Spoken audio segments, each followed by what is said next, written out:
Time is running out in Congo.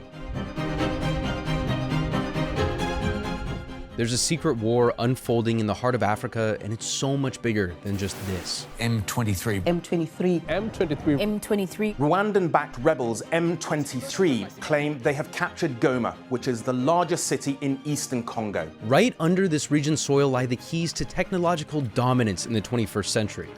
A new contender recognized this potential years ago and made one of the most daring bets of its 5,000-year history. Now the US is left scrambling to keep up with a major revolution fueled by these lands. All the while, the people who actually live here bear the violent consequences of this resource grab. You know, they know because when there's no stability, it's easier to steal resources. Yeah. This story involves kings, jazz musicians, Pepsi Cola, Teslas, and warlords. This is the start of the Cold War with China. The first Cold War played out between America, the Soviet Union, and the proxy states caught in the middle. It was a battle in the marketplace of ideas, capitalism versus communism, socialism versus barbarism. This new Cold War is ideologically similar, but the playing field is a little different. Some players are really easy to group together, like the United States and Europe. By and large, they're playing for the same side.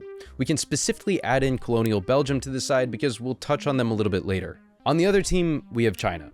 Their involvement is very direct, so they won't have any proxies in their camp. The stakes are simple. Both of these big factions are competing over copper, cobalt, coltan, lithium, and other minerals that are abundant in Congo.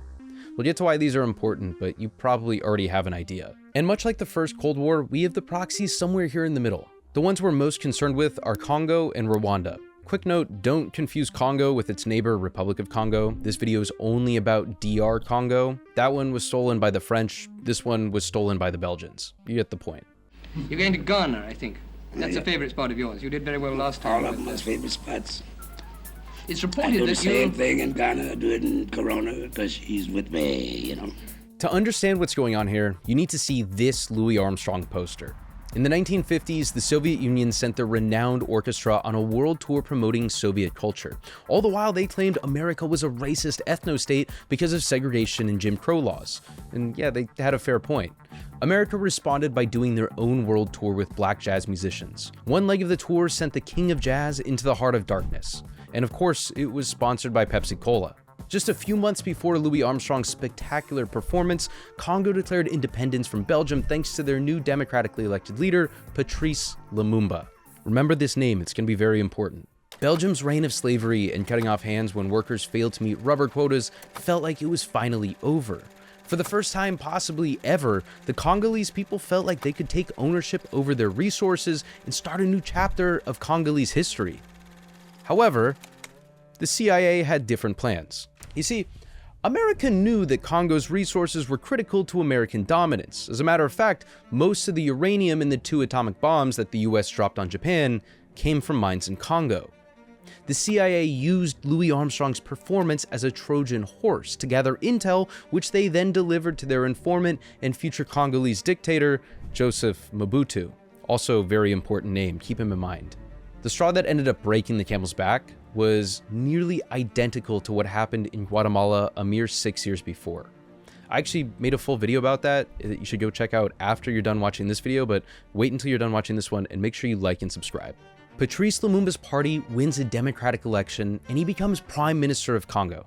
He's not a communist, nor does he have any secret connection to the Soviets. His main goal is to ensure Congo's vast mineral resources benefit the people of Congo. But the US and newly kicked out Belgians want those resources. So they foment unrest, pay agitators, fund opposition leaders. Lumumba pleads to the UN and US to help intervene against these violent uprisings and leaders in the South trying to secede. The West sends a token amount of support that does absolutely nothing. In a last-ditch effort to save Congo, Lumumba reluctantly reaches out to the Soviets for help. This was all the CIA needed to justify their violent means. Lumumba's assassination is directly ordered by Eisenhower himself. The Belgians, in coordination with that US informant from earlier, Joseph Mobutu, capture Patrice Lumumba, execute him via firing squad, and dissolve his body in acid.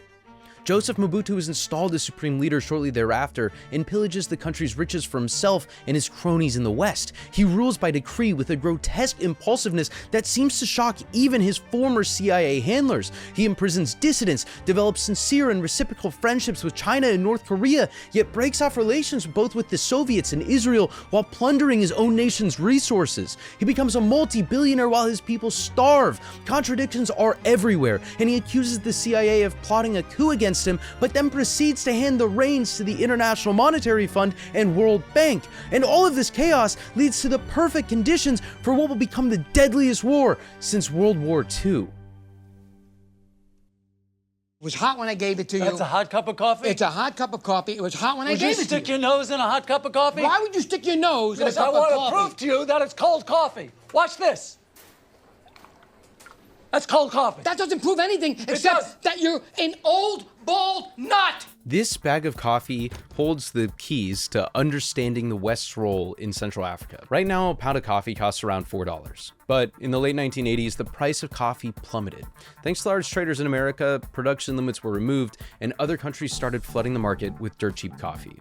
The rapid deregulation sent shockwaves through the Rwandan economy because 70% of all exports were coffee. The IMF and World Bank devalued the Rwandan currency multiple times in attempts to save the coffee industry, which ended up wiping out people's savings almost overnight. At the same time, Western nations pumped in hundreds of millions of dollars of aid. This money was overwhelmingly used to buy European and Egyptian military equipment that found its way into the hands of civilians and paramilitary groups who had recently lost most of their savings. With people's material conditions rapidly declining, Rwandan political leaders needed a scapegoat. When the Belgians were in charge, they largely used the minority Tutsi ethnic population to oppress the Hutu. The Belgians went so far as to give out race cards that specified one's ethnicity.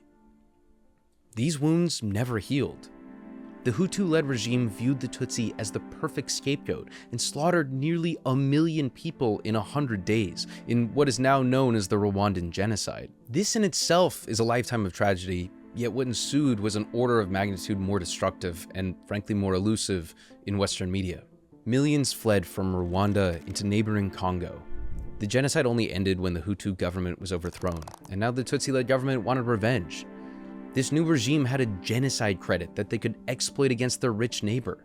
It was a source of legitimacy astutely exploited to escape criticism, not unlike invoking the Holocaust by extremists in Israel to justify violating the human rights of Palestinians.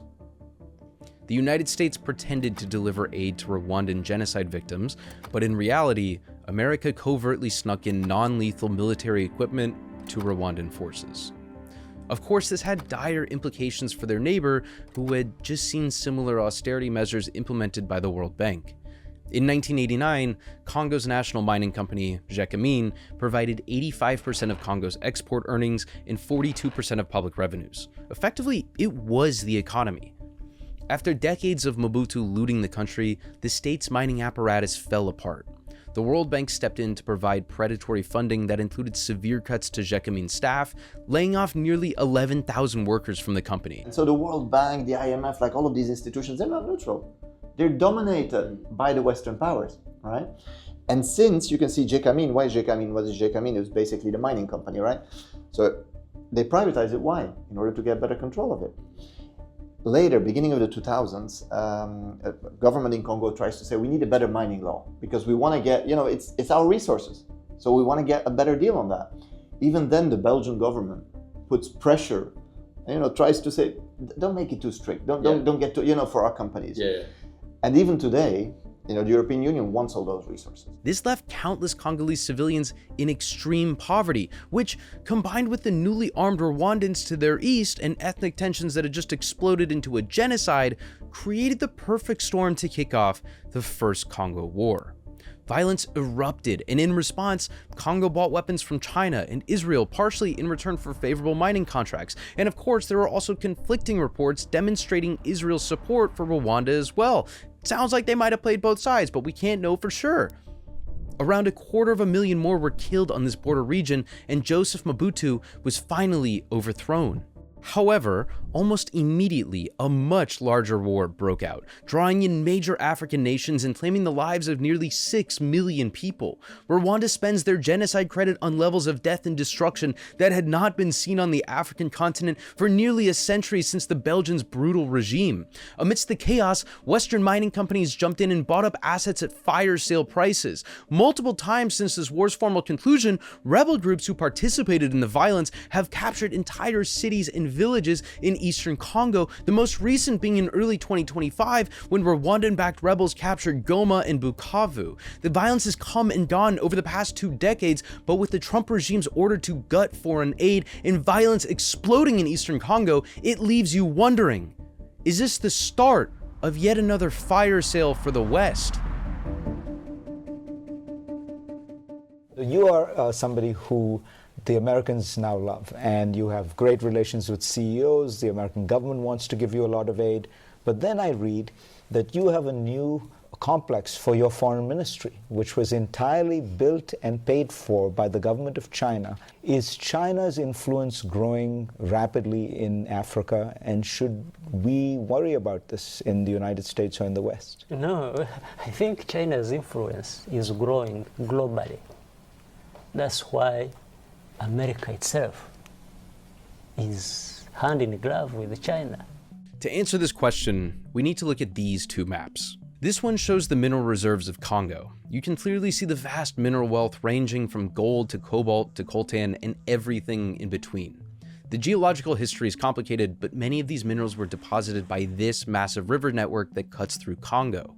For now, let's just focus on coltan. This mineral is great at storing a charge, so coltan's widely used in manufacturing high-end capacitors for your phones and computers. This is a map of the coltan mines in Congo. You can zoom way in on Google Earth and see these clear as day. Now, before I show you the second map, I need to show you this statistic. In 2023 and 2024, the #1 exporter of coltan in the world was Rwanda. #2 was Congo. Both countries export a lot of coltan, but here's the issue. Rwanda doesn't have any coltan mines. Wait, let me say that again. Rwanda is the #1 exporter of coltan, yet it does not have any coltan mines.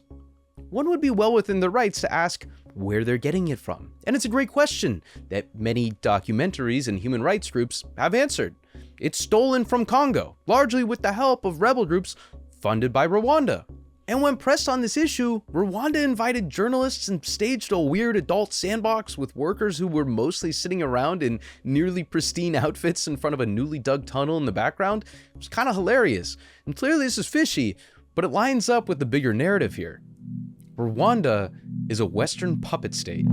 Rwanda commits the most troops per capita to UN peacekeepers. Rwanda's economy is 40% foreign aid. Rwanda actively fights combat missions against other African nations to defend French oil and gas projects in places like Mozambique. Rwanda fights on behalf of the French all over Central Africa. And now, Rwanda is sending their military into eastern Congo to loot and pillage the region alongside rebel forces that are effectively just Rwandan proxy groups. And when pressed about this invasion, Rwanda's dictator, Paul Kagame, feigns ignorance and then laughs about it in retrospect. Does Rwanda currently have any troops at all in Eastern DRC? I don't know. You're the commander-in-chief. Yeah, there are many things I don't know. That's so. Otherwise, I like when they ask you, "Is there Rwandan troops in Congo?" I don't know. Like, you're the president. How do you not know? I was like, I don't know many things. To be clear, even if some of the M23 soldiers are Congolese, they're armed and funded by Rwanda. If they weren't, they'd be wearing Kobe jerseys with slides, not military fatigues with spec'd out AKs. These minerals are special because, and you've probably heard this before, in order to transition away from oil and gas and into clean renewable energy, we need big new batteries. We also need big and powerful chips to generate images to fool your grandparents into thinking Elon Musk is gay. This hunk of trash has over 20 pounds of cobalt in it. And given the fact Congo has over 70% of the world's cobalt, there's a good chance it came from one of these mines. Batteries, chips, solar panels, and wind turbines require minerals like lithium, copper, cobalt, and coltan. This first map is why this conflict is happening in the first place. Some refer to this as the resource curse, but it's weird because when white nations like Norway have a lot of resources, they get really rich. Yet in the most resource-rich country on the planet, with over $30 trillion in mineral reserves, the people are among the poorest. While the West offered bullets and blackmail, China offered something else: roads, hospitals, and power plants. No regime change strings attached. Is this a lifeline or a trap?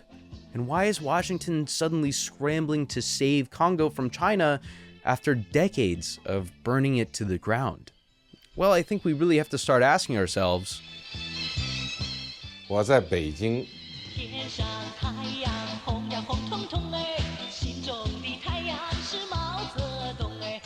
This is what I'm talking about. A dancing damn car. This goofy dancing car is the backbone of this conflict. China is the undisputed electric vehicle powerhouse right now. They're currently building electric car factories the size of San Francisco. Chinese EVs have become so incredibly popular and refined that even the CEO of Ford drives a Xiaomi SU7. I drive the Xiaomi. We flew one from Shanghai to Chicago, and I've been driving it for 6 months now, and I don't want to give it up. This is a car that costs $30,000, yet is better in basically every way compared to a similar Tesla, BMW, or Mercedes that is double or triple the cost. Another Chinese car brand, BYD, makes even more affordable models that are nearly quadrupling Tesla sales. Eye-popping stats like these are only possible thanks to China's relationship with Congo. But there are some problems. Congo only formally joined China's Belt and Road Initiative in 2021, but China has been pouring money into the Central African nation for decades. A lot of the media class pundits have described this as debt trap diplomacy, but honestly it's always felt like lazy analysis to me, so I decided to dig into dozens of these deals in Congo and hundreds in Africa more broadly. I mapped out major infrastructure projects that were orchestrated by China. I even interviewed people from Congo to ask what they thought of China's role in Congo. And frankly, the evidence was insurmountable. I can confidently say that the idea of debt trap diplomacy is at best misguided and at worst extremely dangerous. Many of these loans from China are concessional, meaning the interest on them is below market rate and often below the rate of inflation. The loans are often backed with natural resources like minerals. And there's a very important point that the media never discusses regarding these loans. The lender is responsible for the price fluctuation of the resource. That means the loans guarantee a certain quantity of whatever the mineral is, not a certain value. So even if the price of, say, cobalt plummets, which it has recently, China takes a massive loss on the loan. Of course, it works the opposite way too, but then the borrower could simply sell off some of the resource at a higher price and pay off the loan much more easily, so then it wouldn't be a problem. I mention this debt trap nonsense because I think it distracts from legitimate criticism of this kind of resource extraction. Like, China has ownership stakes in 60 to 70% of the mines in Congo. This isn't some evil secret plan. This is state capitalism or socialism with Chinese characteristics, whatever you want to call it. These mines produce minerals that can be refined and turned into advanced batteries, capacitors, and chips. By having a stake in these mines, Chinese corporations can control the entire vertical supply chain, meaning they have a say in the mining, refining, and manufacturing of nearly everything, including the device you're probably watching this on. Both Chinese state-owned enterprises and private Chinese corporations invest heavily into infrastructure in Congo, such as the largest dry port in Central Africa, hospitals in the capital, some of the largest hydroelectric dams in the world, and the more obscure bits in between like fiber optic cables, powered transmission lines, and roads and trains. I don't think it's altruism driving these developments. China is simply protecting their mining investments. The problem with debt trap diplomacy analysis is in the underlying assumption that African nations don't have agency. The African people should have the ability to own their own means of production, to have democratic elections, to do international business with whomever they please. This shouldn't be controversial. Of course, I would like to see those same sets of principles upheld in deals with Chinese and Western corporations. Unfortunately, principles aren't exactly America's strong suit. The Congo has just released a lot of people from jail. Congo, Africa, just released a lot of people from their prisons and jails and brought them into the United States of America. On September 23, 2021, a series of events revolving around this report shook the world. An NGO by the name of Extractive Industries Transparency Initiative, or EITI, published a draft report claiming a decade-old Chinese agreement with Congo was predatory and should be thrown out. This was once described as the deal of the century, but this earth-shattering revelation was set to destroy China's relationship with Congo. The timing was perfect. Congo's president was meeting with US Secretary of State Antony Blinken the day the report was published. America had the unique opportunity to put the nail in the coffin and kick China out of Congo. A couple weeks later, Western mining giant BHP announced it was in talks to buy one of the largest copper mines in Congo and therefore the world. But something curious happened. China didn't retaliate. The US State Department had just given an unprecedented $45 million in military aid to Rwanda, giving the M23 rebels the means to launch repeated attacks throughout eastern Congo. Months turned into years, and Congo still hasn't kicked out China.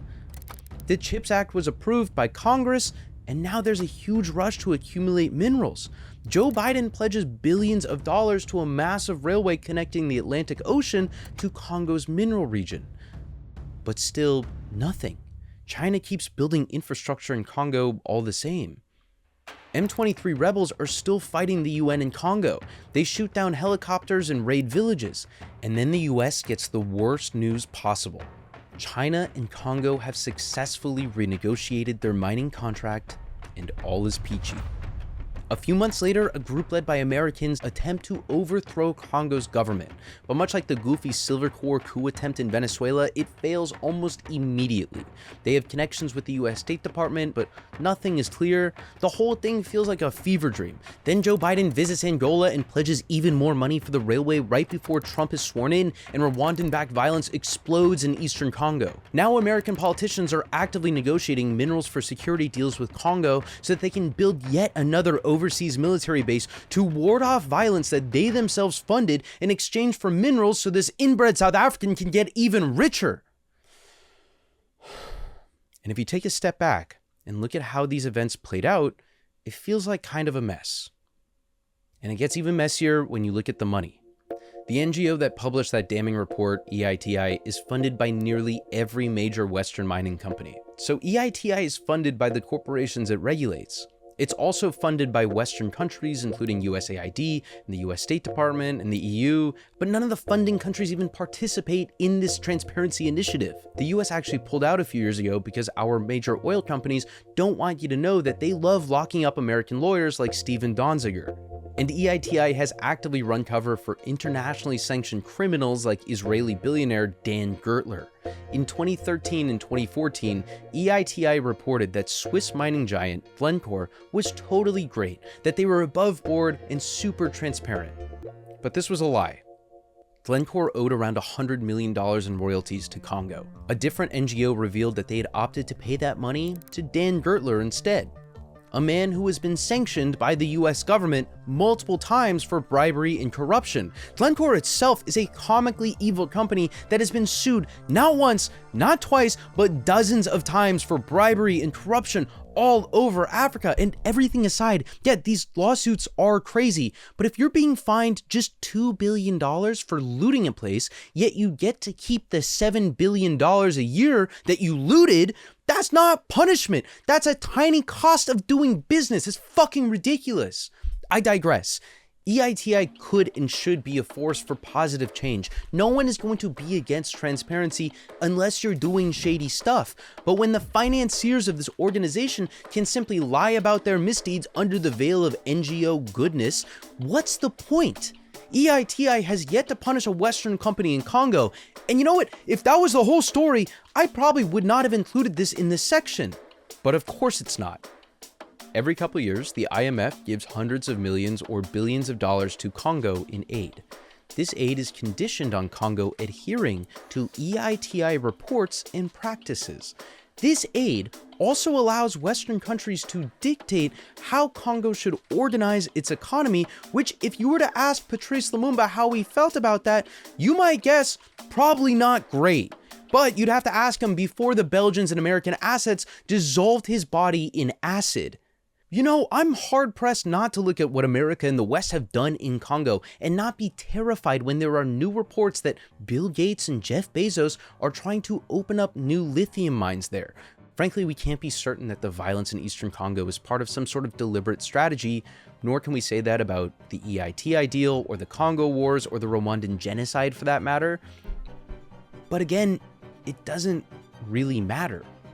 The Congolese people deserve far better than proxy wars driven by our incessant thirst for capital and blood. And if we take China's newly published warnings of a much larger impending war in the region, it seems like America is winning and the people of Congo are losing.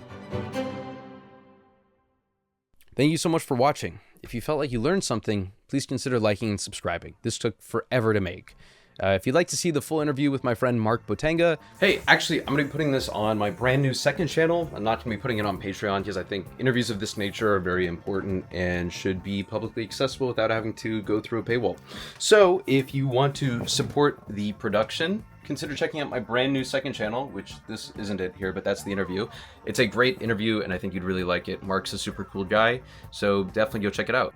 I also filmed a short with Marc where he ranked the songs played by Louis Armstrong on his trip to Congo, so go check that out as well.